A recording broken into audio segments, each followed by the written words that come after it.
اور جب موسیٰ نے اپنی قوم کے لوگوں سے کہا کہ اللہ تم کو حکم دیتا ہے کہ ایک بیل ذبح کرو، وہ بولے کیا تم ہم سے ہنسی کرتے ہو؟ موسیٰ نے کہا کہ میں اللہ کی پناہ مانگتا ہوں کہ نادان بنوں۔ انہوں نے کہا کہ اپنے پروردگار سے التجا کیجئے کہ وہ ہمیں یہ بتائے کہ وہ بیل کس طرح کا ہو۔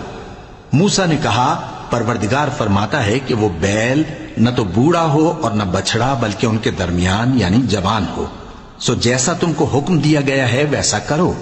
انہوں نے کہا اپنے پروردگار سے درخواست کیجئے کہ ہم کو یہ بھی بتا دے کہ اس کا رنگ کیسا ہو۔ موسیٰ نے کہا پروردگار فرماتا ہے کہ اس کا رنگ گہرا زرد ہو کہ دیکھنے والوں کے دل کو خوش کر دیتا ہو۔ انہوں نے کہا اب کے پروردگار سے پھر درخواست کیجئے کہ ہم کو بتا دے کہ وہ اور کس کس طرح کا ہو، کیونکہ بہت سے بیل ہمیں ایک دوسرے کے مشابہ معلوم ہوتے ہیں، اور اللہ نے چاہا تو ہمیں ٹھیک بات معلوم ہو جائے گی۔